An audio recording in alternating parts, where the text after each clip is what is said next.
USAA knows dynamic duos can save the day, like superheroes and sidekicks or auto and home insurance. With USAA, you can bundle your auto and home and save up to 10%. Learn more and get a quote at usaa.com/bundle. Restrictions apply. Welcome back to Fine Tooning with Drew Taylor, your one-stop shop when it comes to animation news and commentary. I'm entertainment writer Jim Hill, and Mr. Taylor, whose writings in the industry you can regularly read over on The Wrap, and whose musings on the Mission Impossible movies, well, you used to be able to listen to those over on Light the Fuse. Well, you can still listen to them anytime you want, Jim. You know, they did not self-destruct. You know, they're still out there. What we're referring to, and this has been all over social media this past weekend. You and Charles are closing up shop. At least for the time being. You know, our views on Trump, Jim, were just too hot for Paramount. They couldn't risk the merger being in doubt. No, I'm kidding.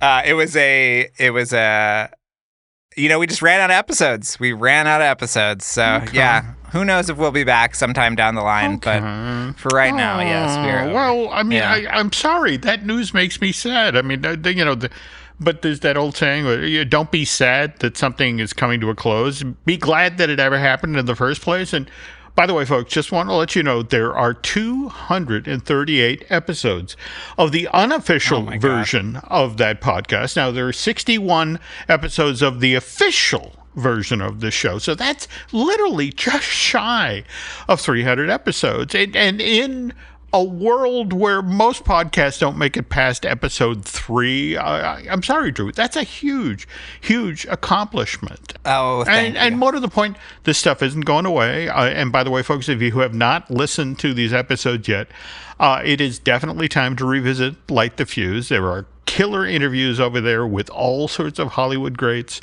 And I'm just so sorry to see the updated version of this show. But that said, I'm also going to really be looking forward to whatever you and Charles do next. Oh, we'll be doing something, I'm sure. But yeah, it was a great run. It started out as a passion project. It became part of the, official family. And so that was really fun. And yeah.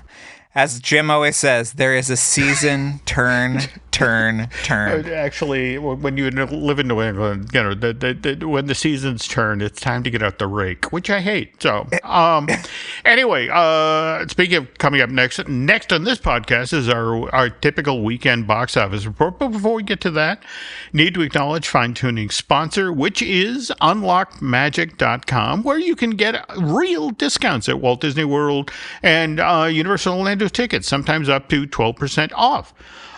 Just, Unlocked Magic is the exact same team behind DVC Rental Store and the DVC resale market. So just pick your dates, grab your tickets, and then you're on your way with more cash to spend on, well, these days, movie tickets. All right. So if we look at this past weekend's box office, Drew, Fantastic Four, First Steps, right now, the estimated box office is 118, which is a teensy bit less than what James Gunn's Superman did over its opening weekend in North America 2 weeks ago. Not much, mind you. Superman did 125 million. Fantastic Four's First Steps, 118 million. Reviews have all been solid. This will do good business through the rest of the summer, do you think? Absolutely, and I think it's like one of the only Julys where 2 movies opened past 100 million, and I think there were 3 this July because of Jurassic World, Superman, and Fantastic Four. So I think everything's going well. I think that, it's great to have these options and to have some solid blockbusters in the theater. So, yeah, I mean... Okay. Yeah. Now, getting back to Fantastic Four for Steps for a second. Overseas, it sold 100 million worth of tickets. So worldwide, 218 over its opening weekend. Superman, on the other hand, number 2 at the box office. 24.8 million domestic. That brings its box office total to date in North America to 289 million, 213 million overseas. So a worldwide box office total just over $500 million. So did you see James Gunn's comments earlier this week about how Superman's ticket sales seem to be lagging overseas, and I was intrigued by his and I guess Warner Brothers Discovery explanation of that given what's going on in the political sphere, a film that is set in America, that's kind of a positive story, isn't necessarily connecting with audiences overseas. Did you see that? No, that's interesting. I think that could be. I mean, traditionally, Superman movies have had more trouble overseas. I think it's the truth, justice, and the American way kind of thing. There we go. But okay. I mean, I don't know if you saw today. He had a Peacemaker panel at San Diego Comic-Con, and the entire room gave him a standing ovation. And that's nice. It was really nice because after, which we'll talk about later, after my panel the other day, he was actually backstage in the same room getting ready for another panel, and I had to go up to him and say, congratulations and thank you for giving all the dogs of the world a nice Halloween costume this year. And he said, yes, there are dogs here at Comic-Con dressed like Crypto. So I love that. That is killer. Yeah. I'm so glad you did that. Yes. By the way, you were just talking about Jurassic World Rebirth. That's in its third weekend in theaters, third place at the box office, 13 million domestic, 301 million to date in North America. On the other hand, 416 million overseas. Drew, that's twice the business that Superman has done overseas. So not to belabor the obvious, but international moviegoers seem perfectly happy to pay to watch dumb, greedy Americans get eaten by dinosaurs. I'm just saying. Anyway, F1, fourth place, 6.2 million domestic, 165 million in North America, 340 overseas, 509 million. But again, Formula One is more popular overseas, right? I mean, Jim, they love their Formula One. I saw that that Dune 2 start shooting at the same time as there's some kind of like Moroccan race this weekend. So people are saying, "Oh, can I go watch the race and check in on Dune 2?" Oh, so there you go. Yeah. That's so cool. Okay. Now, Smurfs, on the other hand, fifth place, 5.4 million domestic. North American box office fell off by 54% from its opening weekend, which, again, as we've described on previous show, anything above 60 it is good. But on the other hand, they didn't do all that great last weekend. So only 22 million in ticket sales in that whole territory, North America, 44 million overseas. So 66 million worldwide box office at this point. But important to stress here, there are more ways for a movie like Smurfs, or for that matter, Jurassic World Rebirth and Superman to make money. I mean, for example, I was in Target shopping for cat-related stuff and wandered through the toy aisle, and interesting to see a lot of toys for those three films, but surprisingly not a strong presence for Fantastic Four. And I looked. Normally Marvel is in the toy aisle in a big way. Maybe they sold out, Jim. You ever consider that? There we go. That I could be. Now, you were just talking, I think we were pre-gaming, and you were telling about your Ninja in to San Diego and Ninja out. Yes. You made it to the show floor. Did you manage to buy anything? The only thing I managed to buy was two. This shows you that I'm becoming old, Jim. I bought two exclusive Hallmark ornaments that you could only get there.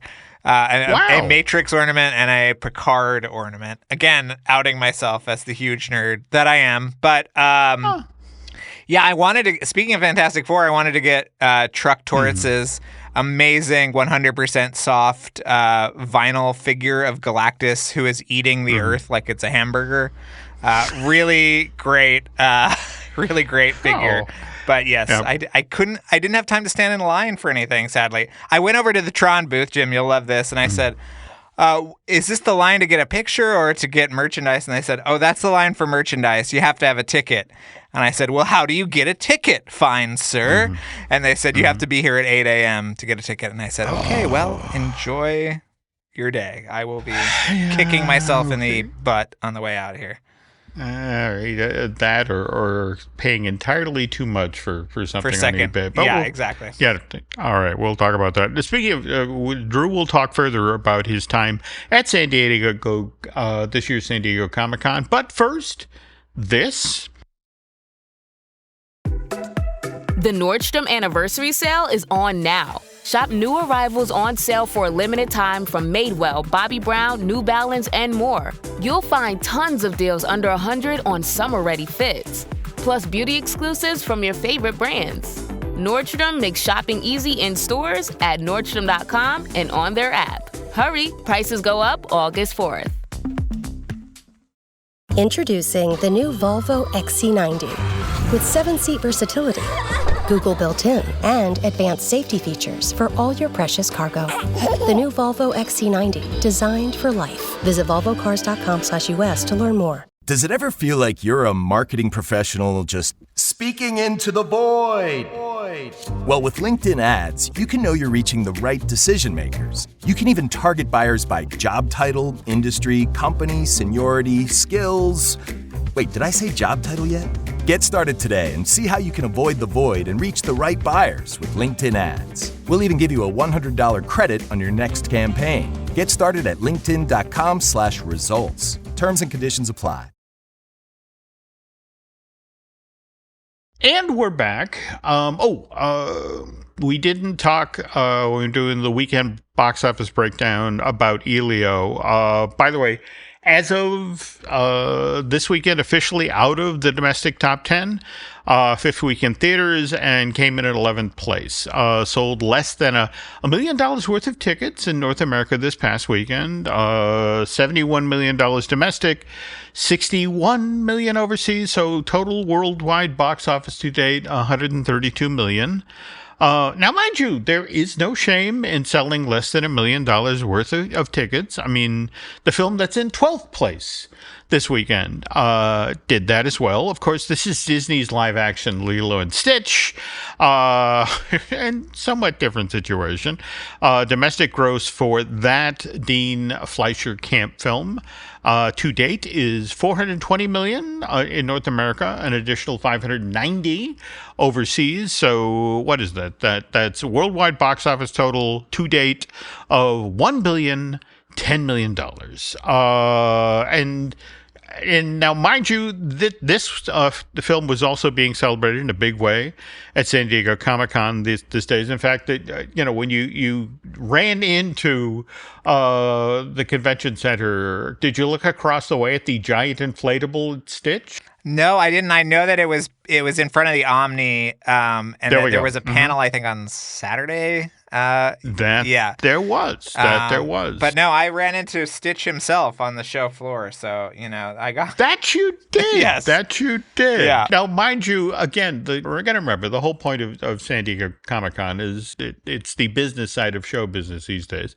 And so, for example, if you did go to the Taste of Paradise activation at the gas lamp diagonal, which, as Drew just described, was across the street from the Omni, you could get your complimentary beverage served to you in a white coconut light container, which had printed on it in black to the effect of "Buy now on digital."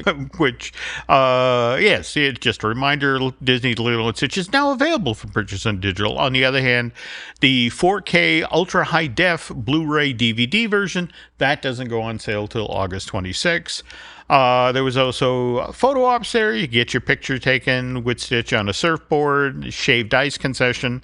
But as you mentioned, there was a panel, Lilo and Stitch, a look inside the continuing phenomena, and reportedly, 2,100 people crammed into this space and as you mentioned, Stitch was there, and when Drew says Stitch, he means the creator of the character, Chris Sander, and the voice of this character. And I have to ask, though, Drew, we'll get to you talking with Chris in a moment, but the day before this panel, news broke that Disney is hiring Chris to write the screenplay for Lilo and Stitch 2. The follow-up to this live action film. So did you get to ask him about that? What did you two talk about? I had actually known about that, which is sort of annoying. You know, we always love to be told to wait on a story and then have someone else break it. It's one of my favorite things. But yeah, I did congratulate him on that. And hopefully there'll be, you know, more news about that movie. I think they want to make it soon because the little girl is going to age out. You know, we love when Walt came back on Lost just a couple of seasons later and he was 38 years old. You know, that we kind of want to avoid that, I think, on Lilo and Stitch. And I want to say, and Chris 2 is feet taller. Yeah. You know, that yes. Yes, 2 feet taller. Yes, absolutely. Walt is shaving now on Lost. And so it's like, you know, Chris is a very regimented writer and he's a very quick writer. So I don't think that'll be a problem. But it was just very funny because we were kind of catching up because I hadn't seen him since Annecy. So it was like, oh, how was the train to Paris? You know, it was like, and these people are like lining up wanting, you know, doodles and things on there. Yeah. So it's like, yeah, shut up. You know, you'll get your $200 Funko Pop, but, you know, let us talk about each other's lives. So that was nice because he is, you know, as you know, Jim, he's just one of the loveliest people in the world. He is. But also, I mean, this is interesting that he's agreed to write the screenplay for the live action Lilo and Stitch 2. And previously, I mean, yes, you know, co-creator or co-director of the film, creator of the character. And, you know, Chris also came back to voice Stitch for the animated series, the direct-to-video sequels, the Stitch's Great Escape theme park attraction. But again, he was a hired gun. He didn't write on any of those expansions of the original Stitch. And I think there's a lot of people right now who are assuming that, oh, you know, Lilo and Stitch 2. Well, we're going to get to see Angel, Experiment 624, Stitch's girlfriend, or for that matter, we're going to get to see Reuben, Experiment 625. That's the one who likes to make sandwiches. I don't know if that's going to be the case. I mean, I would doubt it. Yeah. Unless they lean on him for merchandising reasons. Let me tell you, Disneyland Paris, Jim, they're obsessed with Leroy over there. Yep. Leroy from the direct-to-video sequel movie. He's red. That's the only difference. But yeah, you know what? I think that they actually took a lesson from How to Train Your Dragon and how well that was received by bringing back Dean, the original creator of the movie, to, you know. And obviously I'm very happy that for once, you know, Chris will get some money because, you know, billions of dollars of merchandise has been sold based on this character. So I'm very happy for him there. I think that they should hire him to direct, but that is just, you know.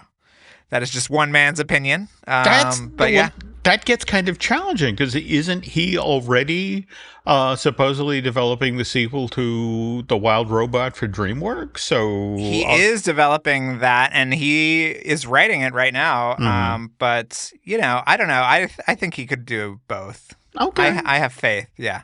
Okay, yeah. But the other thing worth noting here, and Drew and I both have copies of From Pitch to Stitch. Now, mind you, Drew was personally gifted his copy. Yes, by Chris gave me. Yeah. You know, on the other hand, I had to go to Stuart Ning's store, and I think I paid $150 for my copy, which I think gave you heart failure when I told you. It did. Yes, Right. He was selling them at the comic. This is why you have to go to the convention to get, you know, but. Okay. You have to agree it's very much worth it. My favorite thing in that book, which he opened it up and showed me, is there's a shot of him on these drawings looking up towards the camera, and the drawings are the storyboards for the abandoned plane sequence from the end of the movie. Yeah. Pretty great.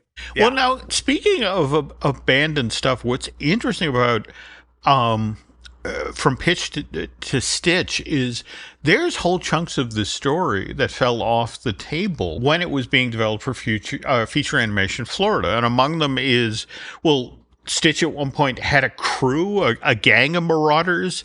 He had a second in command, Rathmar, which did you hear that they had gotten so far before this part of the story got dropped?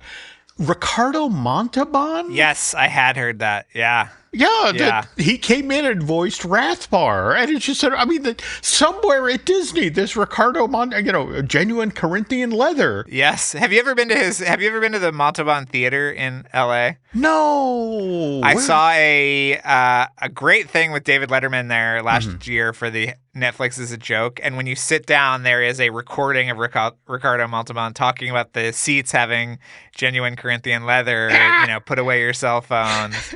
He's still instructing us from beyond the grave. It's pretty great. I love that. But wasn't it Michael Eisner's note who said we liked him when he was a baby, but not when he was a gang member? Yeah, or something of the I think that was actually Roy E. Disney who did that. Roy, yes, but, yes. Eisner, on the other hand, they had hidden the film from him for so long that I guess when he finally saw it, it was 90% completed. And, yes. First of all, he was like, I enjoyed this movie. I don't know what it is, but I enjoyed it. And how come I haven't seen this up until this point? It's like, well, Michael, you would have ruined it. Yeah. But anyway, another thing that, again, from Pitch to Stitch shows is that there was the aspect of Stitch, taking household appliances like toasters and turning them into robots, which then attack Hawaii. I mean, there's a lot of ideas that Chris could circle back on, but yeah. Oh, absolutely. Yeah.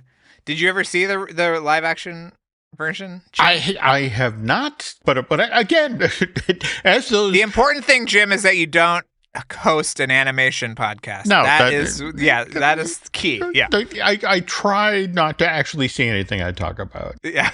It's easier that way. It's easier that way. But anyway, you also mentioned that while you were at this year's San Diego Comic-Con, the 5 minutes you were there, you got to see Jorge Gutierrez, of course, the creator of Maya and the Three, which I loved. And he's working on a brand new animated feature now, right? He is. I can't say what it is. I signed a friend DA, as he says, so. Okay. But it is very exciting. Okay. Very, very exciting. And it's lovely to see him. I mean, again, so many people in animation are just so lovely. And yeah, he's just wonderful. So yeah, he's working on a couple of really exciting new things that I think people are going to be thrilled to hear about. But yeah, it was just great to see him. So it's weird that I live in the same town as all of these people, but I have to run into them at Comic-Con to see them. It's just very strange. You were all you saw that. We are busy, you're right. But there we go. Dana Terrace was there signing copies of her book, which I just did that thing at Gallery Nucleus with her. Matt had an Amphibia panel this morning. So everybody was there. The animation was flowing. Very cool. San Diego Comic-Con. Now we have yet to talk about your panel, Godzilla at 70. How did that go? It was awesome. It was a full room upstairs. I think it was actually the same room that I did the Camp Cretaceous / Chaos Theory panel last year. Oh, so it was a great crowd. Yeah, a lot of fun stuff. We had all the vendors that are licensees, so people from Mondo and Super 7, a lot of comic book stuff. There's a Ninja Turtles Godzilla crossover that's coming that is really cool, that everybody was very excited about. We had the co-director of Shin Godzilla there. We had a visual effects supervisor from Monarch Legacy of Monsters. It was the whole spectrum of Godzilla in one room, and I was thrilled to be asked to be there, and it was a delight. So yeah. Oh, that is so cool. I'm sorry I missed that. So by the way, folks, we will have a bit more San Diego Comic-Con news in a moment, but first, this. Shh. Hear that? Big waves are calling. Dive into refreshment with Kona Big Wave. Tropical flavor and the taste of aloha in every drop. This summer, don't just listen. Join Kona on the Big Wave Bonfire Tour. More information at konabigwave.com/bigwavemusic. Kona Big Wave. Liquid aloha. Copyright 2025 Kona Brewing Co., St. Louis, Missouri. Mahalo for enjoying responsibly. On WhatsApp, no one can see or hear your personal messages. Whether it's a voice call, message, or sending a password. To WhatsApp, it's all just this. So whether you're sharing the streaming password in the family chat or trading those late-night voice messages that could basically become a podcast, your personal messages stay between you, your friends, and your family. No one else. Not even us. WhatsApp. Message privately with everyone.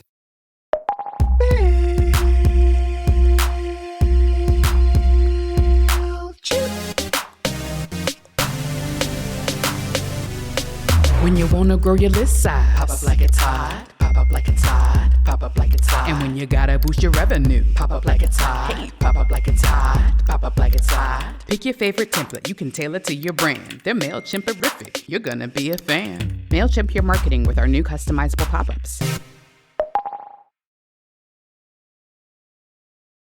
And we're back. Okay, we were going to talk a bit more about San Diego Comic-Con, but I also wanted to talk with you, Drew, because again, this is an animation podcast. And did you see the announcement about the Magic of Disney animation thing? The redo of Star Wars Launch Bay at Disney's Hollywood Studios, the animation? Okay, I'm glad we're talking about this because I'm a little confused as to what it is exactly. Because it seems to... So we should have Trent on this podcast. I should have texted him, actually. But it's based in part on the Once Upon a Studio short film. Did you see that aspect of it? That it is. Yeah. So, but it's not you don't get in a ride vehicle or anything. No. So no. So what do you know? Do you have any insight in this? Well, yeah. Now, what's interesting is we are literally returning to the physical plant that if you went into this attraction in 89, in fact, a lovely little thing that I know you're going to enjoy, Drew, when they finally throw open the doors for this thing, is when this thing, when they dedicated it back in, April 30th of 89, they brought the 5 surviving 9 old men. And at that time, it was Frank Thomas, Ollie Johnson, Ward Kimball, Mark Davis, and Ken O'Connor. They came down and did the whole handprint in cement thing. They signed it. And then there's an outdoor courtyard in the middle of the old Magic to Animation thing. And in fact, you used to be able to see it from the lobby. It was the thing with the, the brooms from Fantasia, the topiaries. But that stayed in there this entire time. And so as part of this, they're going to kick open the doors and people were finally going to be able to get back into that space again. But it's a lot of the old physical plant from the earliest iteration of this attraction. You're going to go back to the same theater you saw Back to Neverland and see a film component. You're then going to enter the old fishbowl, only what's kind of interesting about the old fishbowl is where you used to stand and then look down through the glass panes at the people doing actual animation.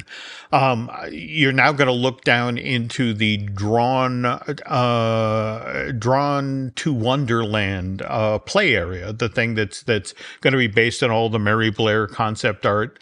Then you continue around in you may remember you saw another film that was sort of a classic. It was called Classic Disney, but it was basically a highlight reel for the shorts in the history. And then, of course, they dump you out into a shop. And the only thing that's different about this is that they will include an updated version of the Animation Academy. You will once again get the opportunity to learn how to draw a Disney character from a recent film. But I think what you'll especially enjoy about this, Drew, is that the aesthetic of this building is the Roy E. Disney feature animation in Burbank. But at the same time, the team at Imagineering understanding that, this was feature animation Florida until January of 2004. That's when they pulled the plug. Yeah. So they are making a point of that in this attraction. There will be things that celebrate the 3 full-length animated films that were made here: Mulan in '98, the animated version of Lilo and Stitch from 2001, and then Brother Bear from 2003. But the one thing, though, I think they're missing, because I would pay good money for this, is that they're not doing the caffeine patch. They should. That's a great idea. Yeah. No, that's it exactly. To be able to sit in there in air conditioning, in the shade, and get a caffeinated beverage, they would make money hand over. I mean, and to be in there and to be looking at great animated art and that sort of thing. Oh, speaking of which, though, you mentioned the Once Upon a Studio animated thing that they did for the 100th anniversary of the Disney Studios. There will be those pieces of art very, very much like that, paintings. You walk up to it and it will seem to be a picture of Peter Pan and Wendy flying over London. But then will come to life in front of you. So the building. Oh, that's cool. Building will be full of stuff like that. I just saw something on Twitter too that Andreas Deja, who's a friend of ours, is going to be working on the Villains Land for WDI, which is very interesting. That is great to hear. Yeah. You've shared 2 wonderful things, Andreas-wise, in just recently on this podcast. I mean, his Milt Call book, do we have any info on that? Is that next year? Or no info. It's still very, nebulous. But listen, him working with the company on something else is a good sign that he can push that Milt Call book through with some official art, so. Here's hoping. Yeah. Here's hoping. Milt was his advisor when he got there. I want to say Milt was notoriously prickly. I think Milt might have gone out the door, but Andreas caught up with him in private life, that sort of thing. But yeah, I'm just thrilled that we might get that book. So, but beyond that, the other thing that's worth noting about this Magic of Disney animation redo is, well, first of all, the exterior of the building will be clad like it's the Roy E. Disney building in Burbank. But what's interesting is the animation courtyard, which right now is a sea of slabs of cement. Drew, they're pulling down the old studio arch. And for lack of a better explanation, the entryway to this attraction will now be what you get on the other side of Riverside if you're walking around the classic Disney lot, the big trees, the lawn. Finally, Jim, I can experience Burbank in Florida. It's what I've always wanted. I will be very interested to see how they address the fact that used to be an animation studio in Florida, and now we have one in Canada that we use all the time, but don't worry about that. So, all right. The one thing I have been told by folks who are working on the project, they have announced that this will be up and running in 2026, but the folks who actually have to haul the full-size trees in and grow the grass and, everything that makes the Burbank campus look like a college campus, they're like, that's going to take more time than you think. So don't be surprised if the opening of this slides from late 2026 to early 2027. Let's see. And speaking of 2026, though, you wanted us to make sure that we talked up that we now actually have a really for real opening date for Coyote versus Acme. And that is what? August 28th, 2026? Yeah, really pushing it to the point of people forgetting that the movie exists again. But you know what? God bless them. We have a date. Mm-hmm. We're gonna get there. Mm-hmm. I heard that the panel went over super well. Paul Scheer was the moderator, and Dave Green, director, was there along with Will Forte and John Cena, and it just seemed like a wonderful panel. And I'm not going to say that you should seek out bootlegged clips of the trailer online, but if you do, which I would never, do, Jim. You're in for a treat. It looks absolutely wonderful. So yeah, congratulations to that whole team. Yeah. Well, now remember, once upon a time, Coyote versus Acme was coming from Waters. It's now coming from Ketchup Entertainment. But did you see also coming out of Comic-Con, we now know what Warner Brothers is sending out into theaters November of 2027, our Margie Claus. Did you see this? We knew about Margie Claus. I think we picked up another cast member or something they announced, right? Yes. Yeah. One of the folks from Oh Mary. Cole Escola, there we go. Who created Oh Mary. Yeah, is going to be in it as well. Yeah, they're very high on this movie, so I hope it's great. Well, the elevator pitch, so to speak, on this, folks, is that Santa goes missing on Christmas Eve. He's gone off to deliver presents and suddenly he's off the map. So it's up to Margie Claus, his lovely wife, to mount a rescue mission, and she grabs a sleigh, and there's a bunch of long retired reindeer that she enlists. But don't get me wrong, like that premise, but what I especially like about this is it's going to be directed by Kirk D'Amico of Croods and Ruby Gillman and Vivo, and also Shane Prigmore, who did some lovely work on Rise of the Guardians and Coraline. So yes. I have to say, this news coming on the heels of just learning that Jill Colton is going to be directing an animated feature again. Just nice to see, Yes, I love Kirk to death. Mm-hmm. He is one of my favorite people. So I'm so thrilled that he is doing something. Mm-hmm. We've got a lot of the greats are coming back. I love it. Yeah. Well, now, looking to the week ahead, this Friday, August 1st, Bad Guys 2 arrives in theaters. By the way, just got my copy of The Art of DreamWorks' The Bad Guys 2, text and designed by Ian R. Morris, and again, looks really good. And then just 3 days after that, on Monday, August 4th, the revived King of the Hill, this is supposed to be season 14, debuts on Hulu. And again, I know you didn't make it over to the Bayfront Hotel, but those who did really enjoyed the activation, getting to go explore Hank Hill's backyard and getting some barbecue. Did you see Beavis and Butthead is coming back too? I did. I'm so excited. I love the new seasons, are so funny.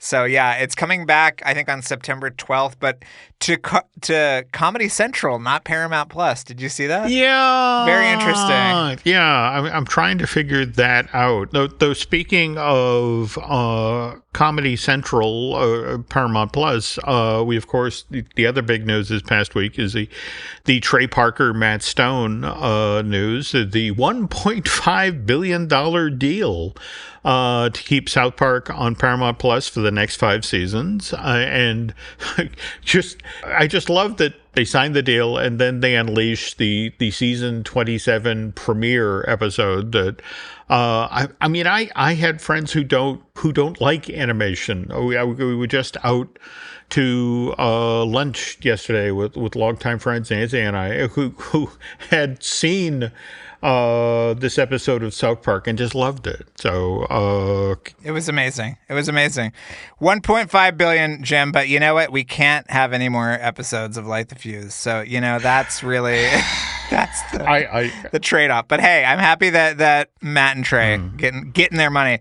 The fact that could have blown up the Paramount deal is so funny to me. Yeah. It was just It was some scorched earth stuff. So yeah, if you haven't seen it, please check it out. Okay, a couple other things that Drew pointed out as we were putting together this week's show.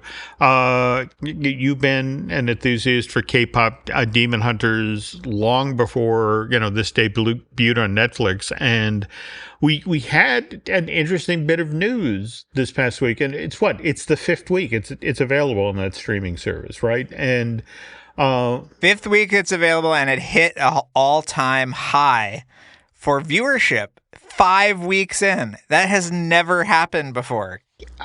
That is just kind of astounding. I mean, what do you think it is? Is it the confluence that the music's doing as well as it is, that other people are discovering it, or is it just that people? I guess so. I mean, it's just a great movie too. I mean, I think people are just watching it a lot. I saw someone dressed up as the tiger, and she had the little crow with her with the top hat on and everything at Comic-Con. It's just resonating in some pretty amazing ways, and I can't wait to see how far it goes. I think it's going to be number 2 this week because of Happy Gilmore 2. Oh, there you go. But my suspicion is that it's going to bounce back to number 1 after that. So that's where let's see what happens. Yeah. And one other final thing before we head out the door here, we also get a first image from Avatar: Seventh Havens, which is supposed to be the sequel series to Avatar: The Last Airbender and The Legend of Korra. Now, interesting piece of art, and we know that 26 episodes have been ordered. Do we have any information about when the show's actually going to debut on Nickelodeon? We don't know. I think the movie is next year, if I imagine that. So I'm sure there's going to be some strategic timing. Okay. Yeah. So I don't know, but that image was gorgeous. It was. I'm just very excited. But by the way, as Drew just referred to, Matt Braley had his Amphibia panel down at Comic-Con this past weekend. Again, just a reminder, Drew helped Matt write the art of book for Disney's Amphibia. So the fact is, Drew and I are recording this on Sunday afternoon, July 27th. And to be honest, the San Diego Convention Center doesn't close for another 15 minutes yet for this year's San Diego Comic-Con. So undoubtedly, we'll be talking more Comic-Con related stuff next week's Fine Tooning. But if you want to hear more Drew before we post that episode, there still is, of course, those nearly 300 episodes of Light the Fuse that Mr. Taylor and Charles Hood produced. That still bums me out that this always excellent podcast is come to a close for now. That, mind you, if you want to hear my voice, well, Jim Hill Media doesn't always have excellent podcasts, but they are pretty plentiful. Let's see. They include Disney Dish with Len Testa, the Epic Universal podcast, which I do with Eric Hersey. He's the producer of a lot of the shows here at Jay's Gem. Likewise, there is I Want That Too, the Disney Merch podcast that I do with Eric's lovely bride, Lauren, who is driving home from Orlando right now, having done all sorts of looking at merch. Also, want to remind you about Manufacturing the Magic. That's our themed entertainment history podcast that we host here. That's produced by Noah and Shelley Valladolid. Another new episode of that excellent series will be posted this coming Saturday, August 2nd. And right after that, look for a brand new episode of Disney Impact. Earlier this month, Lennon, veteran Imagineer Jim Schull and I recorded a new installment of that video series for Patreon. This one shined a spotlight on the history of Test Track at Epcot. And just so you know, we're in the process of prepping the script for the next installment of Disney Impact, which will take a close look at the Main Street Opera House at Disneyland Park. As we close up shop here for the week, please do Drew and I a favor. Head on over to Apple Podcasts and rate and review this show as well as Light the Fuse. And all right, social media, where can the nice folks find you, Drew? Drew Tailored, like a tailored shirt, mostly on X and Instagram. And Jim, where can people find you? Let's see. I am on X and Instagram as Jim Hill Media and on Facebook as Jim Hill Media News. And that's going to do it for this week, folks. So on behalf of Mr. Taylor, thanks for listening to Fine Tooning, and we will be back soon.